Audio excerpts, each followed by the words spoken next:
सीधे आपको बीजेपी मुख्यालय लिए चलते हैं। मुंबई से हमारे सहयोगी करुणा शंकर हमारे साथ मौजूद हैं। करुणा, वहां पर भले ही नारे लग रहे हो कि देवेंद्र फडणवीस अगले मुख्यमंत्री होंगे, लेकिन एकनाथ शिंदे कह रहे हैं कि मुख्यमंत्री पद पर फैसला तो तीनों दल मिल बैठकर ही करेंगे, बैठक के बाद ही तय होगा कौन बनेगा मुख्यमंत्री। बिल्कुल, देखिए समीर, भले एकनाथ शिंदे की तरफ से बयान सामने आया हो, लेकिन यहां पर हमारी जो बात हो रही है, जिससे भी हमारी बात हुई है, वो एक सुर से एक ही नाम ले रहे हैं और वो नाम है देवेंद्र फडणवीस का।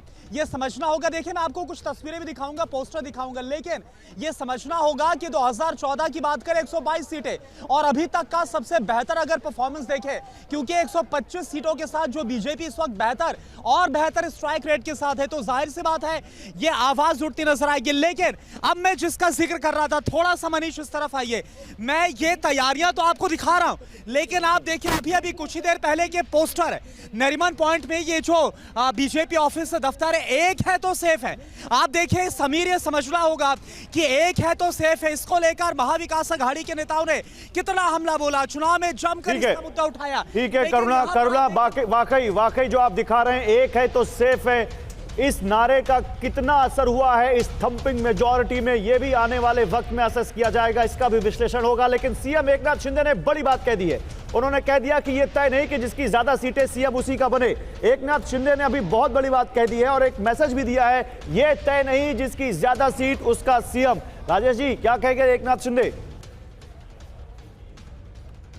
वो कितनी सीटें मिलती हैं और अब अगर 131 सीटों पर ट्रेंड दिख रहा है भारतीय जनता पार्टी, तो उसका दावा जाहिर सी बात है मजबूत हो गया है। और शिंदे पॉलिटिशियन घिसे हुए हैं, उनको मालूम है कि वो दावा नहीं कर सकते हैं अब। हालांकि उनके बेटे ने एक जो है वो थोड़ा सा दरवाज़ा खुला छोड़ा है कि 2.5 साल का उनका जो काम है उसकी वजह से भारतीय जनता पार्टी और महायुति को विजय मिली है। लेकिन सबको मालूम है कि जो भी जिस तरह से तीनों पार्टियों ने मिलकर चुनाव लड़ाया, हाइंडसाइट में अब तक एनालिसिस करना आसान है बिल्कुल, लेकिन वो वेल ऑयल्ड मशीनरी की तरह किया है। और जो मराठा वोट था, वो जो इनके खिलाफ जा रहा था, उसको अपनी तरफ मोड़ने में शायद ये कामयाब हुए हैं। हालांकि एक मराठा लाख मराठा, ये नारा वहां पर लगा हुआ था और भारतीय जनता पार्टी ने मराठा वोट के एक्सपेंस पे ओबीसी को अपने साथ करने की कोशिश की थी, लेकिन लास्ट में मराठा नेतृत्व की तरफ से जो अब तो ऐसा लगता है कि उनका हर दांव चल गया।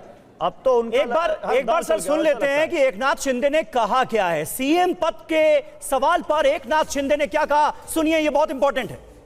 सभी के समन्वय से सब एक वैसे ही आगे का भी जो निर्णय है हम लोग तय कर लेंगे।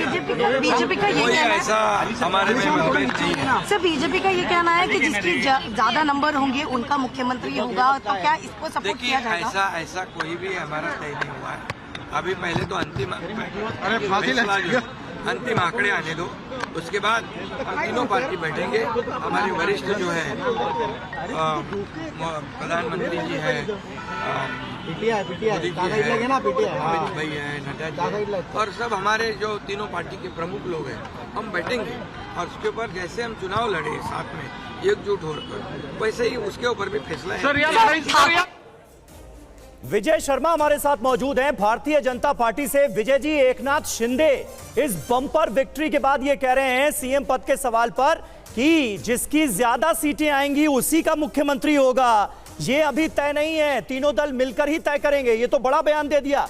क्या आपको लगता है कि सीएम पद पर अभी भी दावेदारी एकनाथ शिंदे की बरकरार है?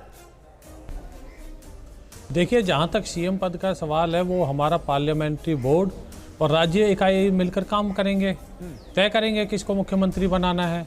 तो अब तक का मैं आपकी बात को आगे बढ़ा दूं, जो हमारी ये सीटें आई हैं, ये अब तक के सर्वाधिक अच्छा रिकॉर्ड है। क्योंकि पहले 2014 में जब हमारी 122 सीटें आई थी, तब हमने 250 से ज़्यादा सीटें लड़ी थी। हम अलग अलग लड़े थे, शिवसेना के साथ नहीं लड़े थे। और अब की बार मात्र हम 149 सीटों में से, और अभी आपके मैं इसको भी मैं देख लूँ तो 130 सीटों पे आप जो है यहाँ पे आगे दिखा रहे हो। विजय जी, ये आप सही कह रहे हैं। आंकड़ों में इस बार आपका स्ट्राइक रेट बहुत अच्छा है और ऐसी 86% का। हाँ, वही मैं मानता हूँ इस बात को। लेकिन उसके बाद जो लाइन आप लोगों ने काउंटिंग से पहले ली थी, एकनाथ शिंदे ने काउंटिंग से पहले क्या कहा था कि हम सब मिल बैठेंगे, तय करेंगे, और अभी उसमें कुछ उन्होंने ये नहीं कहा था कि जिसका ज्यादा सीटें उसका सीएम, ये तय नहीं। आज उन्होंने एक लाइन ले ली है।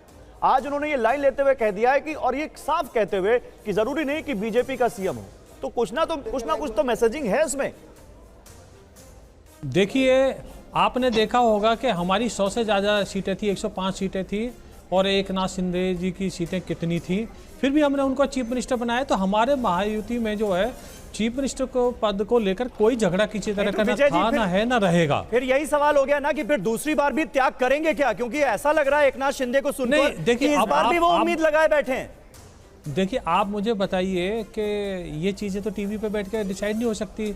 चुने हुए विधायक तीनों पार्टियां बैठ के, और हमारा जो पार्लियामेंट्री बोर्ड है, उन्होंने तो टीवी पे ही बोला है। हाँ, टीवी पे बोला, ठीक है, उन्होंने यही तो बोला बैठ के तय करेंगे। उन्होंने तो ये नहीं बोला कि मैं चीफ मिनिस्टर बनूंगा। अच्छा, ठीक है, मेरे ख्याल से इसका रामकृपाल जी ज्यादा अच्छे से आंसर देंगे। सर आप बताइए, आप तो बहुत अनुभवी हैं, राजनीति सीधे तो चलती नहीं है। गौरव जी देखिए, आज की जो वर्डिक्ट आई है, मैं फिर इस बात को कह रहा हूं कि 2019 में जनता ने जो फैसला सुनाया था, ठीक वही फैसला इस बार फिर सुनाया है। और 2019 के जनता के फैसले का जिन्होंने अनादर किया, उनको बहुत बुरी तरह से पनिश किया है। आप याद रखिए इस बात को। और एग्जैक्टली जितनी सीटें शिवसेना 2019 में लेके आई थी, उतनी सीटें इस बार शिंदे लेके आए हैं, और बीजेपी को और ज़्यादा सीटें दी हैं। मतलब मुझे पूरा विश्वास है कि शिंदे वो गलती नहीं करेंगे जो गलती उद्धव जी ने की थी। उनको अच्छी तरह से मालूम है कि जनमत का निरादर करने वाले को जनता बहुत बुरी तरह से पनिश। लेकिन रामकृपाल जी वो बार बार याद दिला रहे हैं कि 2.5 साल उनके मुख्यमंत्री रहते जो काम हुए उसने बड़ा असर डाला, लाटकी बहना योजना ने असर डाला। तो एक तरह से वो ये कहकर आपको नहीं लगता कि एक दावेदारी पेश कर रहे हैं? नहीं, देखिए, मैं फिर वही कह रहा हूँ, करने को कुछ भी, लेकिन शिंदे जी को यह पता है कि उद्धव जी ने जो कुछ किया था, उद्धव जी की जगह पे शिंदे वो रोल नहीं कर सकते। अच्छा, एक काम करते हैं रामकृपाल जी, बीजेपी, क्योंकि हर तरफ से बयानबाजियां शुरू हो गई, तो बीजेपी के नेता प्रवीण दरेकर ने भी इसी लाइन पर एक बयान दिया है। हमें लगता है वो जरूर सुनना चाहिए, वो और क्लियर करेगा सभी पार्टियों की लाइन। एक बार सुनाइए प्रवीण दरेकर ने क्या कहा, सुनाइए प्रवीण दरेकर। अभी कौन सी असली नस्ली, इसका जवाब लोगों ने दिया है, शिव सैनिकों ने दिया है, और एकनाथ शिंदे साहब के पीछे सब शिव सैनिक और मराठी जनता रह गई।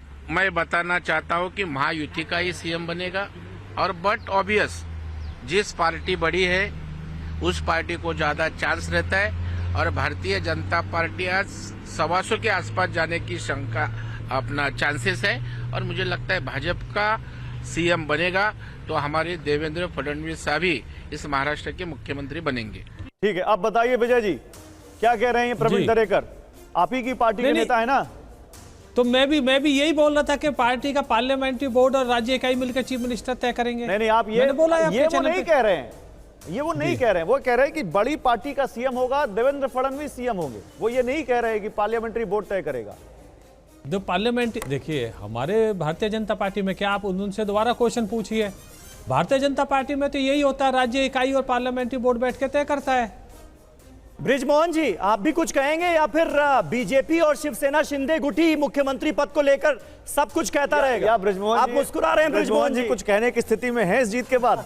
हाँ, मतलब आप भी तो कुछ दावेदारी पेश कीजिए, अजित पवार का नाम आगे बढ़ाइए, तब तो चर्चा आगे बढ़े। मुद्दा इस पर दावेदारी का नहीं है। देखिए कि मुख्यमंत्री का निर्णय 2-3 चीजों पर निर्भर करता है। एक ये कि कितने विधायक चुनाव जीत के आए हैं और किस दल के।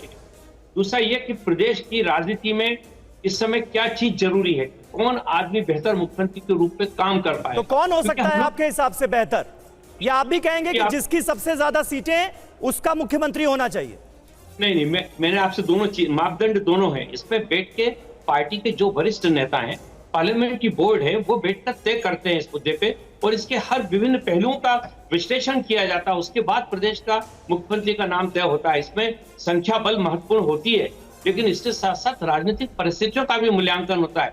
और मुझे लगता है, मुझे पूरा विश्वास है हमारे तीनों दलों की जो नेता है वो इतने परिपक्व हैं कि इस मामले में वो इतना अच्छा फैसला लेंगे जिससे आने वाले 5 सालों तक महाराष्ट्र की जनता ने। अच्छा, देखिए बृजमोहन जी अब क्या कहेंगे? देवेंद्र फडणवीस के नाम का पोस्टर लग गया और उसके नीचे लिखा है मुख्यमंत्री। देवा भाऊचब ये लिखा हुआ है, और ये पोस्टर लगवाने वाले जो हैं उन्होंने भी अपना नाम यहां पर दिया हुआ है। बीजेपी के नेता हैं राजू पाटिल राजे। अब तो पोस्टर भी लग गए, और पोस्टर, अब ये दावेदारी अब ज्यादा मजबूत इसलिए है क्योंकि अब नतीजे आ चुके हैं और नतीजों में बीजेपी सबसे बड़ी पार्टी है।